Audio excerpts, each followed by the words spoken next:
Welcome into the American Sports Podcast. Now here's your host, BeeDee.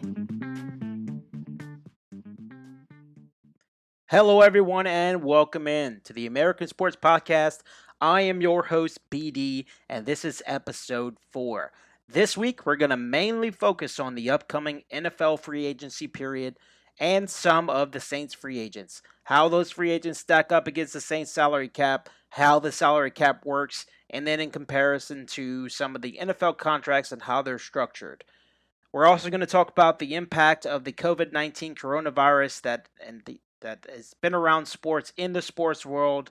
So stick around for all of that and our interesting questions segment where I take questions from listeners and answer them. And then, of course, the Louisiana Sports Wrap-Up from this past week. But first, let's recognize some sponsors. The American Sports Podcast is brought to you by the following sponsors. Sola Safety. Sola Safety becomes part of your management staff and helps you complete the tasks necessary to have a robust safety management system so that you can focus on production. Now more than ever, executives, business owners, and organizational leaders are trying to stretch their dollars, maximize their people power, and create long-term sustainable results for their companies. Program development and implementation is our business. Let us help you implement a safety management system which will enable your organization to maintain compliance. Contact Sola Safety at 337-210-3352. 337-210-3352. National sports. So let's discuss this coronavirus first and the impact that it's had on the sports world. The virus itself, as it is officially known as COVID-19, has quickly spread around the globe in recent months. Tournaments, games, other types of sporting events have all been canceled, while some schedules and other things have been modified. But on Wednesday night, Utah Jazz center Rudy Gobert tested positive for the virus, and the NBA season was subsequently suspended. There's some other suspensions that have taken place, and I'm going to run through them here really quickly. The NBA season, obviously, like I just said, has been suspended with a tentative 30-day reevaluation. National Hockey League season has been suspended indefinitely. And here are some big ones. All conference tournaments of the Power 5 leagues, the ACC, the Big 10, the Big 12, the SEC, and the Pac-12 have all canceled their conference tournaments. The American, Atlantic 10, Conference USA, the MAC Conference, American East, Big Sky, WAC conferences also all canceled their tournaments. So a couple of the tournaments of the conferences were completed last weekend, but this is huge. In addition to this, March Madness, biggest basketball tournament in the world, it has also been canceled. Initially, they said they were going to come out and play with no fans, but the tournament has been downright canceled altogether. The Southeastern Conference has also terminated all other sporting events until further notice. In addition to all that, Major League Baseball has suspended spring training games, and they intend to delay the start of the season by 2 weeks. Major League Soccer has suspended their season for 30 days. The U.S. soccer programs have both canceled all of their upcoming friendly matches. If you're a WWE fan, if you're a wrestling fan, they are, as of now, continuing with their operations.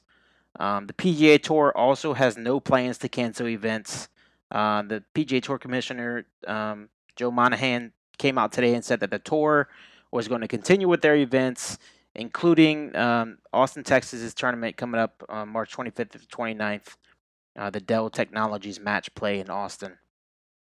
NASCAR, if you're a NASCAR fan, they will race their next 2 races with no fans. So the Cup race at Atlanta this Sunday in Atlanta Motor Speedway, and then the Homestead Miami Speedway race on March 22nd are both going to be restricted to only competitors, crews, officials, and other necessary personnel. So no fans. On a more local level, local sports, the LHSAA is currently in talks and deliberating about canceling some of the seasons of the local high school sports.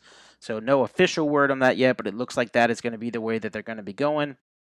And then the big one, all right? We're not even in football season, but this is probably the biggest impact, the NFL. As of right now, the NFL said that it has no plans to move or delay the start of the new league year. That is at 4 p.m. Eastern, next Wednesday, March 18th. Okay, so as a result, though, of the spread of the virus, the annual meetings that begin on March 29th have been canceled. So the owners' meetings on March 29th have been canceled. But obviously, this virus is having a huge impact on our country. Being that this is a sports show, I wanted to bring up and kind of dispel any rumors, give you some knowledge, some actual facts about some of the ways that it's impacted the sports world, and that is basically shutting it down. I'd say about 75 to 80% of the sports world right now is shut down. It happened earlier in other parts of the world, but now that it is starting to spread like wildfire in the United States, they're shutting stuff down. And these sporting events bring these huge crowds together. Most of them in arenas or stadiums that are enclosed, where you're putting people together in enclosed areas.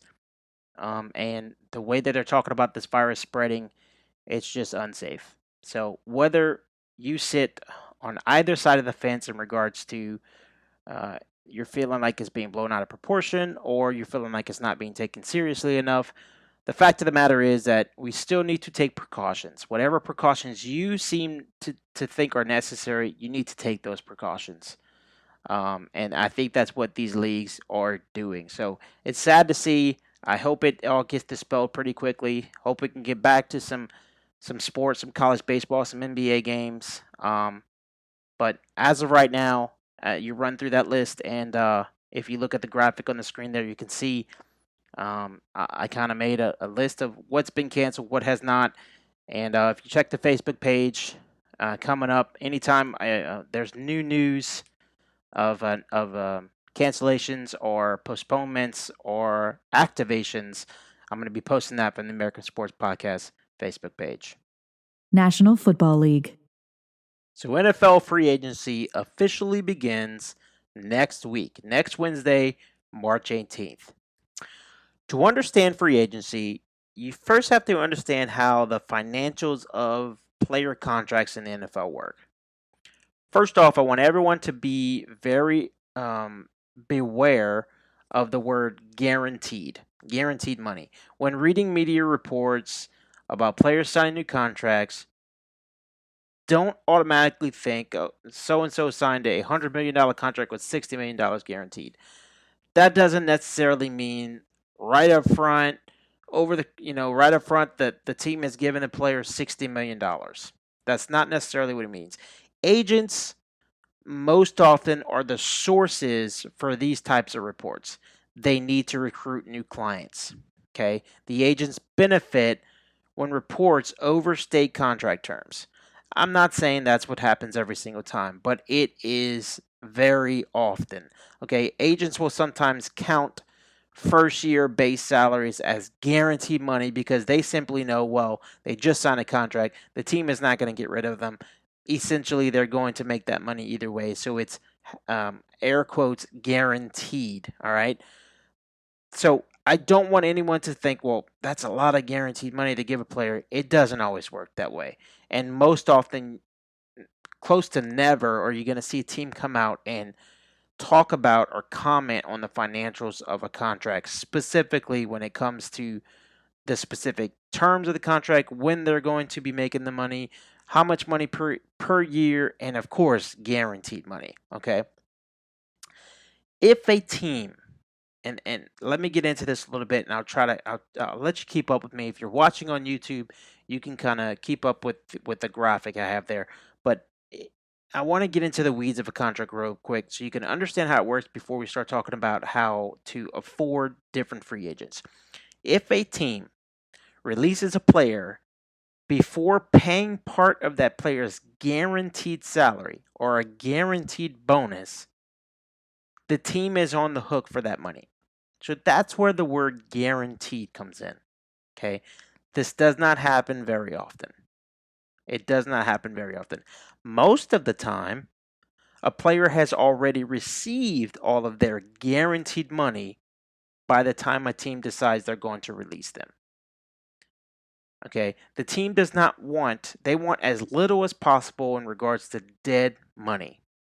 Money against the cap. Dead money would be money that is counting against the cap space of the team when the player is no longer on the roster. Dead money. Okay, it happens. Dead money happens a lot with big profile players, or if it is not a big profile player, the dead money is often very little, and it makes more sense for the team to let them go to maybe save a little bit of money. Okay, but in most cases, a player has already received most or all of their guaranteed money by the time that player is released. Okay, for example, let's just take a player and name him example. Player example. Okay, player example signs a 3-year, $9 million contract with a team before the 2017 season. Okay, we're going to time travel a little bit. The team pays that player a $1.7 million signing bonus. Okay. That money is guaranteed because they get it up front for signing. Okay. They receive it up front. The team also pays $1.3 million in base salary to example player for that first season, the 2017 season. Okay. But for that first season. So all in all, that first season, the player makes $1.7 million in a signing bonus and $1.3 million in a base salary. Okay, a base salary. Let's say the player plays the year 2. Before year 3 comes, the team decides we're going to release him. Okay, we're going to release him. The 3-year, $9 million deal that he signs winds up being a 2-year deal worth $6 million. Because the first 3-year deal averaged out at $3 million a year, okay, plus the bonus prorated each year. So guaranteed money and bonuses have to be prorated, and that's why teams use this. They use this guaranteed money, restructuring contracts to turn them into bonus money to be paid to the player right then and there. Any money that's paid to a player upfront, right then and there, from a new contract to a restructured contract, is then prorated and divided up among the years and the terms of the contract. Therefore, allowing the cap hit of each year to be lower for that player and beneficial to the team. Okay? However, let's say the $1.7 million that player 1 received as a signing bonus, okay, as a signing bonus, when he signed his contract, is broken up into 3 years. That's roughly $65,000 a year going towards the cap in addition to each year's base salary. Okay, let's say they release him after year 2. All the money that counts towards the cap in regards to guaranteed money, not the base salary, the guaranteed money, that $565,000 that comes from the signing bonus, automatically reverts back to the current year. So if his base salary is $1.7 million for a single year, plus $565,000 for that upfront signing bonus, the team says, well, we don't value him at that anymore. We're going to release him. That 1.7 base salary was not guaranteed. That goes away. And the dead money that they have is $565,000 because of that prorated signing bonus that automatically reverts and is effective immediately in the current year. So the amount of a player's contract counts against the salary cap in a given year represents their base salary plus any prorated bonus, signing bonus, workout bonus, restructuring bonus, anything like that. Any pre-rated guaranteed bonus is broken up over the terms of the contract, over how many years the contract is for. Okay? So that's kind of how NFL contracts work. When you hear about teams restructuring, that's basically all they're doing. They're taking a bunch of money that they're intending to pay this player, turning it into a bonus that the player gets right then and there, and then they split that bonus up over the course of the remaining years of the contract so that the cap hit can lower, they can get more cap space and go out and pursue free agents or something to that effect, re-sign a player that needs a new contract. This is the situation the Saints are in right now with Drew Brees. A bunch of backloaded contracts, restructuring contracts, giving him money, broken up in bonuses over a bunch of different years. And if he were not on the team, if he decided to retire, the Saints would still be on the hook for $21.3 million against their cap space this year. That 21.3 doesn't go anywhere. They're going to add to that, okay, with a new contract. Now, how they manipulate the financials to keep that cap hit as low as possible is yet to be seen. I'm confident a deal will be done before or at the very beginning of free agency next week between the Saints and Drew Brees. Okay, between the Saints and Drew Brees. So that's kind of how contracts work when you hear about restructuring. And the reason I wanted to talk about that is I want you to understand about restructuring and how you may hear, well, a team only has $5 million in cap space left, but they sign a player to a 1 year $7 million deal. Well, they didn't have $7 million; they had $5 million. Well, there are ways of manipulating contracts, manipulating the financials to be able to create cap space, and the most common way is restructuring. You can also give players new deals. You can also request that players take a pay cut. Simply take a pay cut. Agree to a new contract on a lowered salary. Okay? But restructuring contracts is the main way. The New Orleans Saints. So let's discuss the current cap situation for the New Orleans Saints. Okay? As of right now, the Saints sit with about $12,300,000 in cap space. That's including 3 contracts that have been voided in Drew Brees' contract, Teddy Bridgewater's contract, and AJ Klein's contract. And we'll get into some free agents here in a minute. But as of right now, with Drew Brees not under contract, the highest paid player on the team is left tackle Teron Armstead. Teron Armstead is going to go into 2020 with a base salary of $10,700,000. Okay. Between his signing bonus of $2 million, a roster bonus of $968,000, a workout bonus of $100,000, and a restructured bonus of $2 million, Teron Armstead has a cap hit of $15,968,000. So $16 million for Teron Armstead in 2020. Now, notice I said in there's a $2 million restructuring bonus. So that means at some point in the past, the Saints restructured Teron Armstead's contract, gave him upfront money, and took that and divided it and prorated it over the course of the remaining terms of his contract, the remaining years. They did that to create space to go out and sign other players. Okay?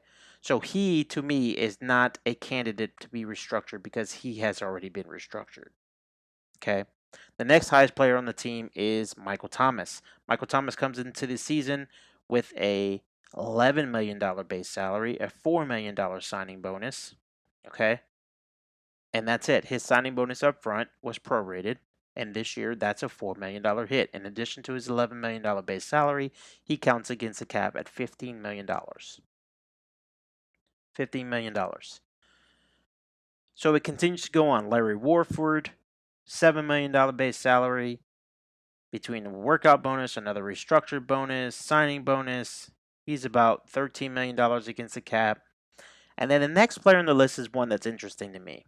It's Janoris Jenkins. And we're going to get into some free agents here in a minute. But Janoris Jenkins is counting $10,150,000 against the cap this year. Okay. Between a roster bonus and a workout bonus, that's almost $11,250,000 for Janoris Jenkins in 2020. That's a little bit too much in my book, but we'll get into that in a second. So if you go down to what the numbers are in regards to free agents, how much space the Saints have, all that stuff. And remember I said it can be manipulated. The financials can be manipulated. Mickey Loomis is a mastermind when it comes to this type of thing. But as of right now, the Saints sit with $12 million in salary cap space. Okay. So they have some free agents to sign. They need to re-sign some free agents. But it's going to take some wizardry. It's going to take some creativeness on the part of the Saints front office, because not only do they have some free agents to sign, you also have to count into that draft picks. And as of right now, the Saints hold picks in round 1, round 3, round 4, round 5, and round 6. Pick 24, pick 88, pick 130, pick 169, and pick 203. Those are projected to altogether the cap hit count at about $4,800,000. So you have to factor that in there. You have to factor that in there. Okay, but the top 51 players currently on the Saints roster, currently right now, are counting about $12,300,000. $12,300,000. As of right now, there are some free agents that I think, free agents and players needing contracts, that I think are going to value out at the following. Drew Brees, market value. This doesn't mean that's what he's going to make. His market value right now is about $36 million a year. Marshawn Lattimore, going to be a free agent after the 2021 season. His market value is about $10 million per year. Von Bell, currently a free agent. His market value is about $4.5 million a year. Alvin Kamara, going to be a free agent after the 2021 season. His market value is about $15.5 million per year. Okay, you see where I'm going with this? Sheldon Rankin, same thing. $11.4 million. He's a free agent after next year. So the Saints not only have some free agents this year to take care of, they have some big name, big money free agents coming up after the 2021 season, after this upcoming season, that, to me, you want to get them under contract now or soon. This offseason, during the season, you don't want to wait until free agency next year. Especially for players like Alvin Kamara, Marshawn Lattimore, those types of things. Okay? Because their value is seen as of right now. If they have good seasons coming up, their value is only going to skyrocket. All right? So let's talk about the current free agency period. So NFL free agency officially begins at 4 p.m. Eastern on Wednesday, the 18th. However, there is a 2-day tampering period that begins on Monday. Basically, this is a legal period where essentially it's a 2-day window for players' agents to begin communicating and negotiating with teams and come to agreements, and schedule visits, but nothing can actually be done, signing contracts, going on visits, until free agency officially begins on Wednesday.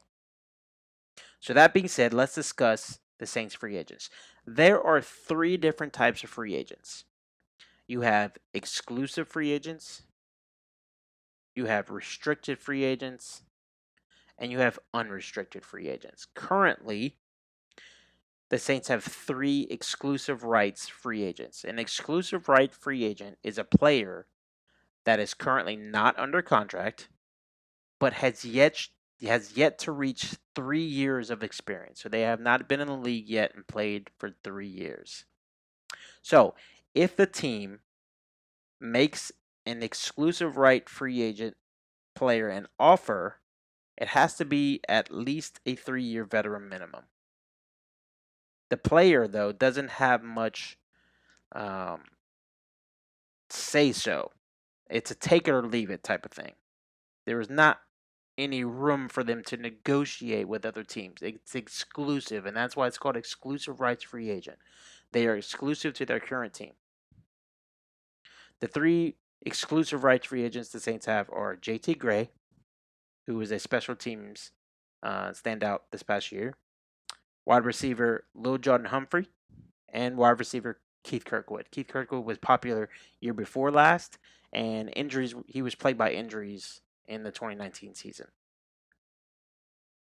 Now, the Saints have a long list of unrestricted free agents. The first and top one on that list would be quarterback Drew Brees. We know Drew Brees is coming back. I'm going to be interested to see what his contract looks like. But the rest of that list there's some high profile names in there. Teddy Bridgewater, won't be back. Linebacker A.J. Klein, 29 years old. Cornerback Eli Apple, who's 25 years old. Wide receiver Ted Ginn Jr., who's long in the tooth at 35 years old. Tackle Andrews Pete, who's 26 years old. Cornerback P.J. Williams, who's 27 years old. Fullback Zach Line, who's 30 years old, has announced his retirement, so he will not be playing for anyone. Safety Von Bell, who's 25 years old. Stephon Anthony, linebacker, who's 28 years old. Monte Teo, linebacker, who's 29 years old. David Onyemata, defensive tackle, 27 years old. Noah Spence, who was signed later in the season. He's a defensive end. Fan favorite running back and special teamers, Dwayne Washington. And then defensive back who was signed later in the season, DJ Swearinger. So the top names on this list are obviously Drew Brees. Teddy Bridgewater's gone. We're not even going to discuss him. Drew Brees, A.J. Klein, cornerback Eli Apple, wide receiver Ted Ginn Jr., tackle Andrews Pete, cornerback P.J. Williams, safety Von Bell, and defensive tackle David Onyemata.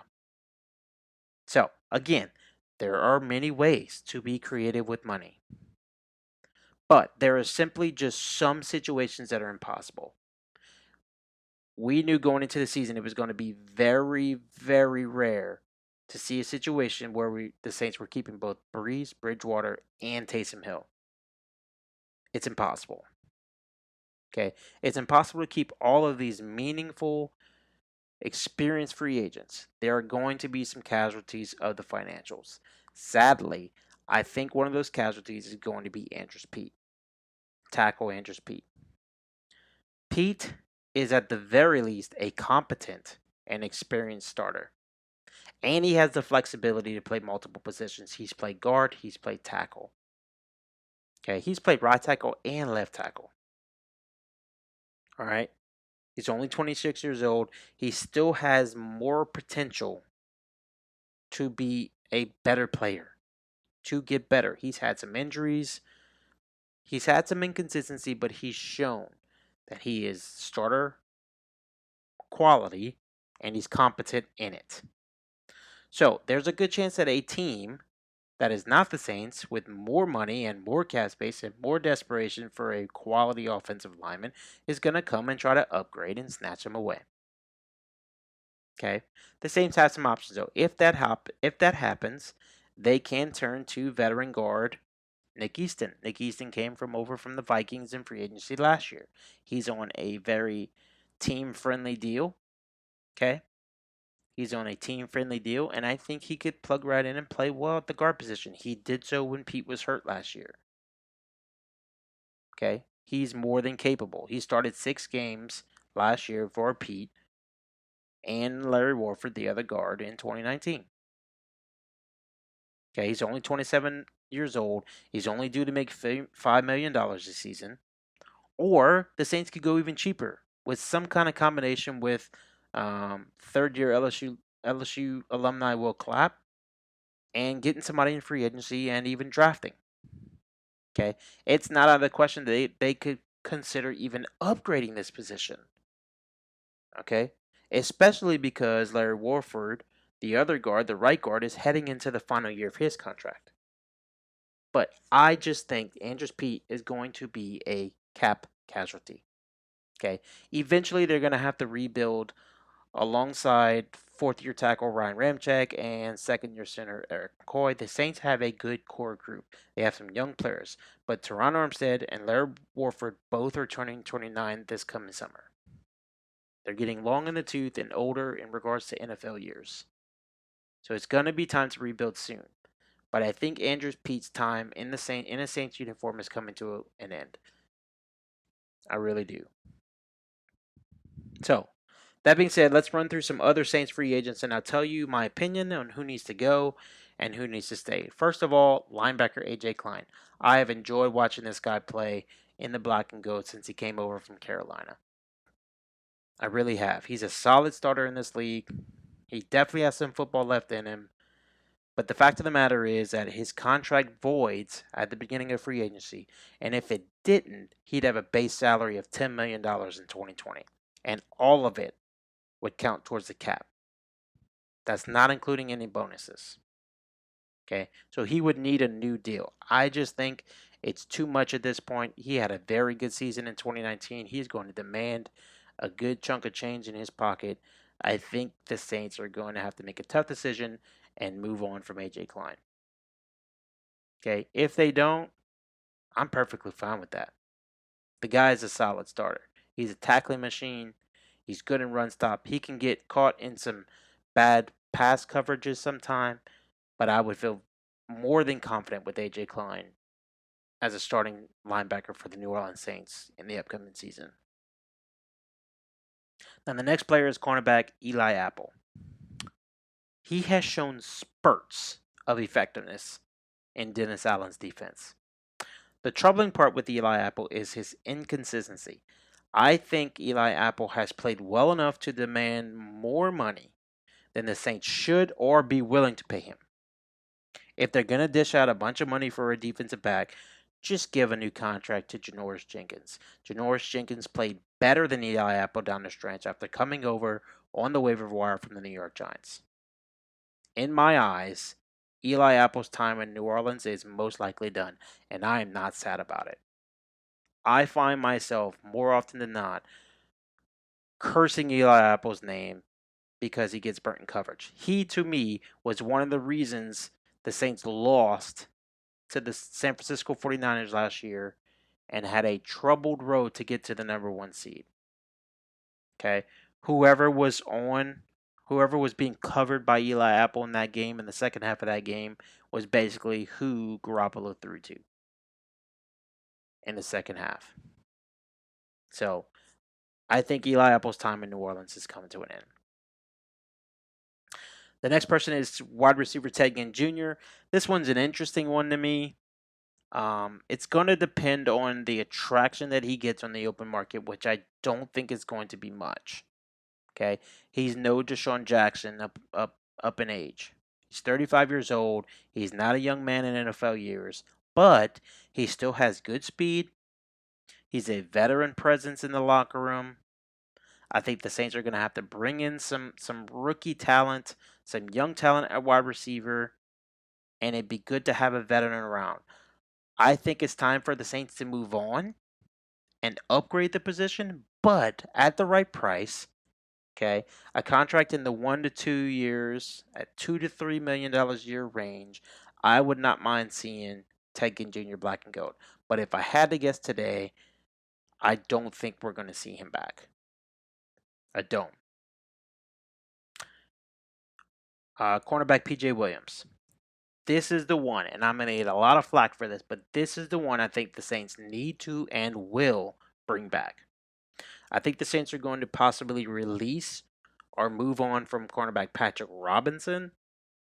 I think that he could be a numbers casualty because the Saints could save about $2.5 million by releasing Robinson this offseason. And by doing so, would also create the necessity of keeping PJ Williams. I think PJ Williams plays best and is most effective in the slot, and that's where he played the most in 2019, and I thought he had a good year. Give him something like a 3-year contract worth $12 million. You're paying him $4 million a year. I think he's coming back. He's an important piece. Next one is safety Von Bell. Von Bell had a breakout year in 2019. He played 100% of the defensive snaps when he was healthy. He had 86 tackles, 4 tackles for a loss, 1.5 sacks, 4 quarterback hits, 1 interception, 5 passes deflected, 2 forced fumbles, 6 fumble recoveries, and 1 touchdown. His 6 fumble recoveries led the NFL in 2019. The Saints need to re-sign Von Bell. And besides Drew Brees, this next one, to me, is the most important free agent the Saints need to bring back from this offseason. And that is defensive tackle David Onyemata. David Onyemata has been extremely reliable and very effective since coming to the Saints in the 4th round back in 2016. He's 27 years old, and he plays around 60% of the team's defensive snaps. This past year, sharing time with both Malcolm Brown, Sheldon Rankins, and Shai Tuttle. Animala currently sits around 300 pounds, and he's 6'4". A monster of a man, huge man, but he's highly productive as a defensive tackle. He has accumulated 123 tackles, 9.5 sacks, three pass deflections, and 1 forced fumble in his 4-year career as a defensive tackle. He's also extremely durable. He's missed 1 game in 4 years. Okay, which was week 1 of the last season due to a suspension, not even an injury. Okay, his numbers obviously don't jump off the page at you, but he's constantly in the mix. He's constantly in the right area around the ball making a clutch play. Okay, now his lack of big numbers could be in favor for the Saints. He could be someone that goes unrecognized and make him a cheap re-sign. He played well as a starter this season, racking up 32 tackles, 3 tackles for a loss, 3 sacks, 11 quarterback hits, and 1 pass deflected. He had a great year. Okay, his lack of injury and consistent play need to make him a top priority to be re-signed this offseason.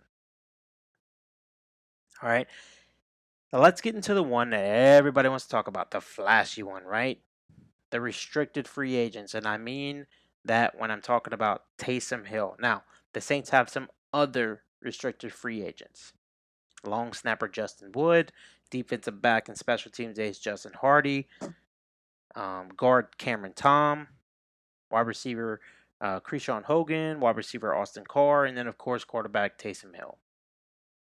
So I think the Saints are going to sign the long snapper Zach Wood. He's been consistent. He's the one guy you don't ever hear his name, and that's a good thing for a long snapper. I think the Saints also bring back defensive back Justin Hardy. He was a force to be reckoned with on the special teams. Guard Cameron Tom knows this system. He's played well when been plugged in. I think he's also going to come back. Wide receivers Krishawn Hogan and Austin Carr. Most likely not. Austin Carr could be brought back to camp. He's been in the Saints camp now for three straight years. He is somewhat of a fan favorite, but the only reason he got some playing time last year was because of injuries, and when he did get playing time, he was not all that productive. So the Saints had a deadline of March 10th to put any restricted free agent tenders on players that they deemed necessary, and they did. They hit Taysom Hill with a first-round tender. Okay, so what does that mean? That means a first-round tender, first of all, is valued at $4.4 million. That is what Taysom Hill is going to make this year if he plays under that tender. Okay, but it also means now that any team in the NFL can negotiate with Taysom Hill. Once free agency starts, he can negotiate with other teams. If Taysom Hill signs an agreement with a team that is besides the Saints have the option to either match that offer or decline to match that offer. Should the Saints decide not to match the offer, they would then receive the first round pick of the team that Taysom Hill signs with.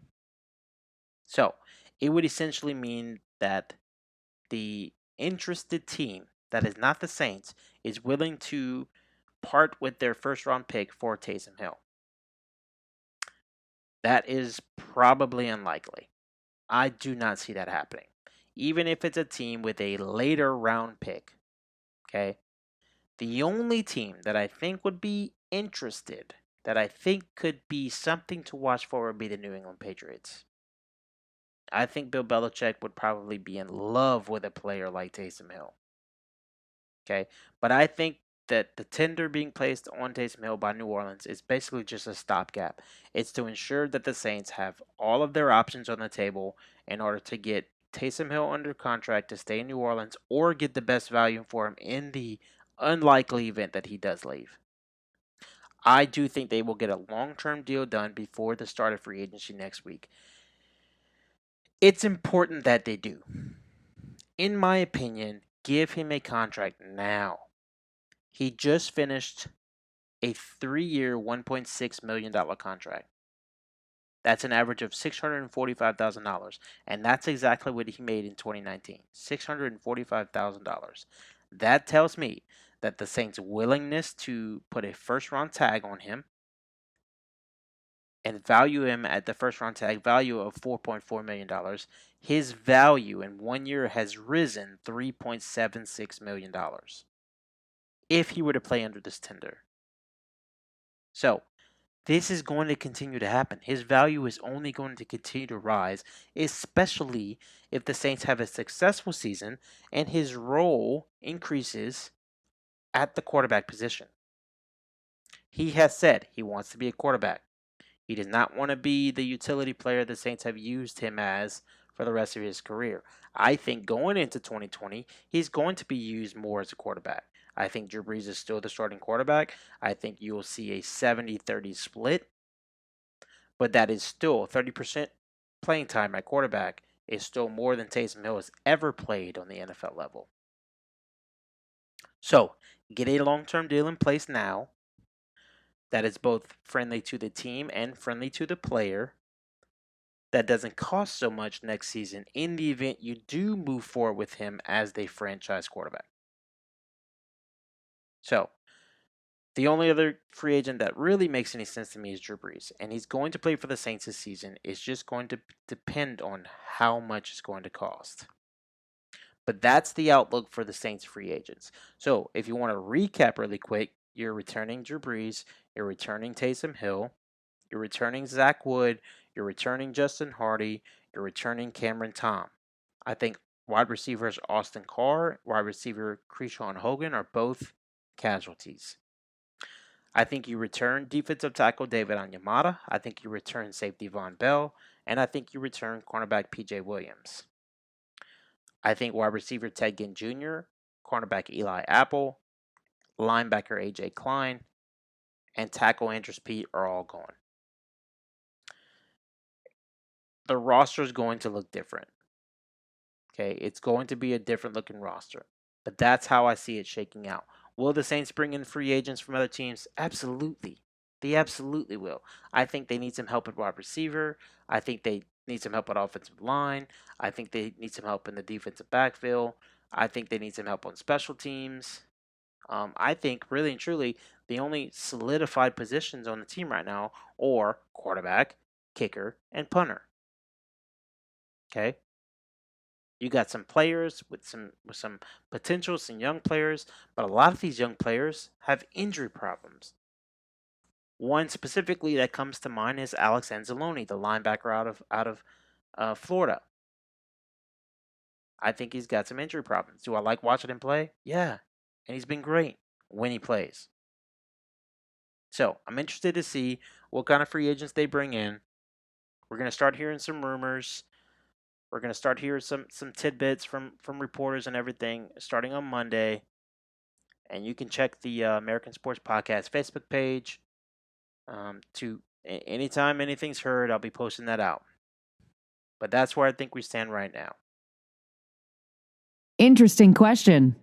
Interesting Question is brought to you by the following sponsors. Interesting Question is brought to you by Maintenance King.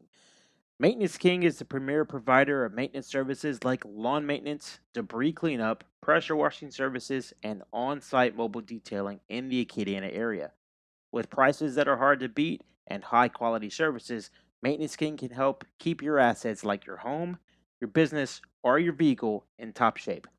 Call Maintenance King today to get your free quote, 337-224-8421, 337-224-8421, or contact them on Facebook, search Maintenance King, or at maintenanceking.org. So this is our Interesting Question segment. I received one question this week, which is a good question, I think, because it's something that I thought about in the past. And the question was, what is the probability that the Saints go and chase a big name wide receiver, specifically Amari Cooper? Interesting question. To answer that question, I think that the probability that the Saints go after Amari Cooper or any other big name receiver on the same value as Amari Cooper are very, very slim. And here, let me tell you why. It's not anything to do personally with Amari Cooper. It's not anything to do in regards to his statistics or his play, because he had a very good year with the Dallas Cowboys in 2019. But I think it's the value. They will not be able to afford him. So, looking back on his previous contract, his value is skyrocketing because of the year that he had. He's a unrestricted free agent, and to move forward, some team is going to have to give him probably a 5-year deal, worth about 19 to 20 million dollars a year. That is in par and in line with what Michael Thomas got last offseason, and there's just no way that the Saints can afford to have two $100 million wide receivers on the team. And I think he's valued at that because you go back and you look at some of the four highest paid wide receivers in the game. And this is how teams and agents value players.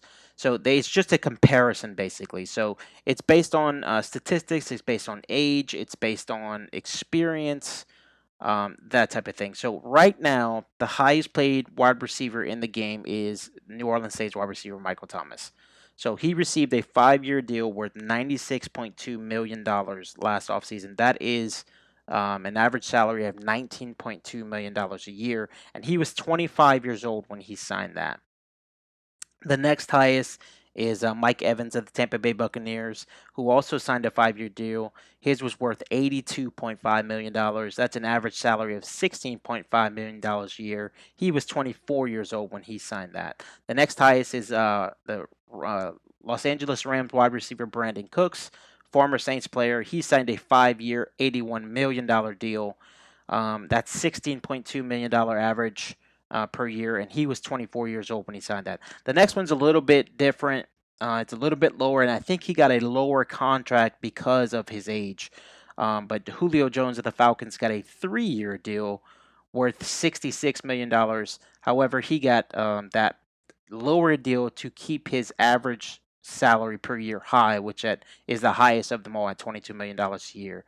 But he was 30 years old when he signed that. So out of those four players, the average is about a 4.5-year contract worth average of $82 million at $18 million a year, and the average age was about 26 years old when they signed that contract. If you look at the statistics from those four players, every one of those players except for Michael Evans played 100% of their games. Okay, they have not missed many games between the times that they signed their contract or right before they signed their contract.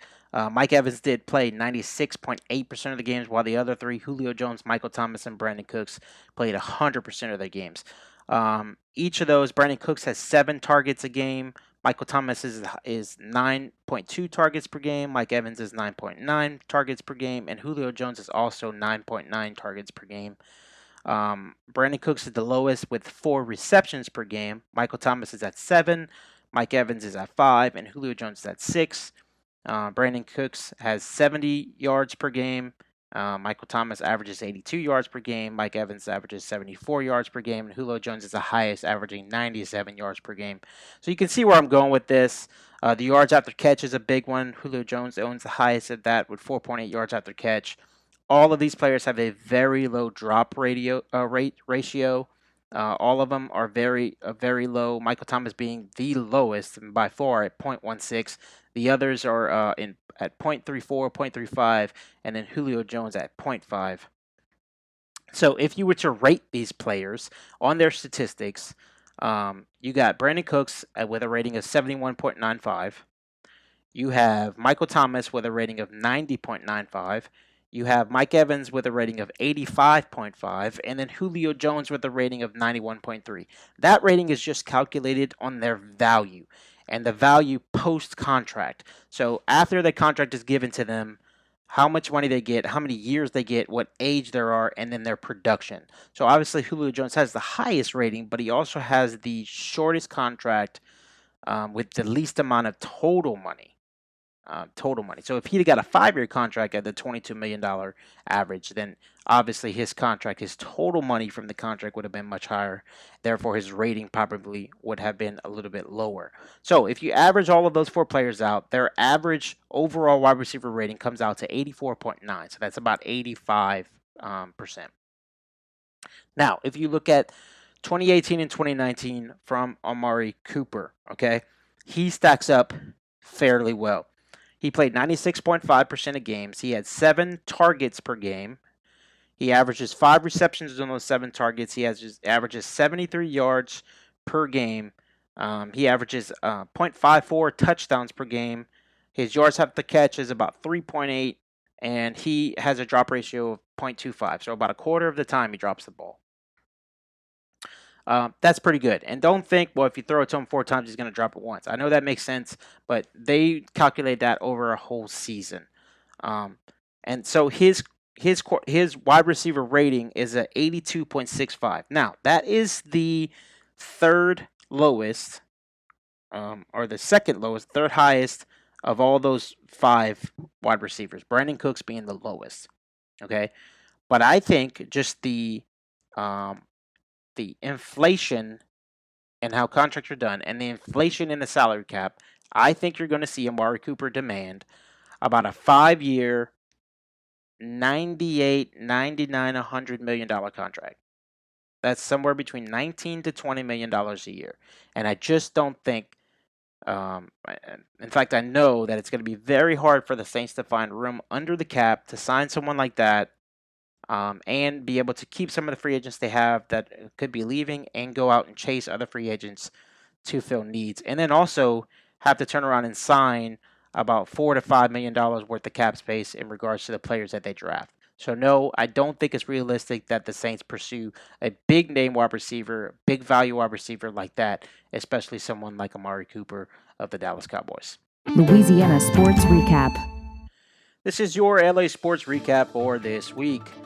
Raging Cajuns baseball program began the Diamond Invitational this past weekend with a 12-4 loss against Sanford on Friday night, but responded with 2 straight victories in the tournament on Saturday and Sunday against Michigan State and Troy. That puts the Cajuns at 8-9 as they prepare to host Coastal Carolina this weekend and open Sun Belt play.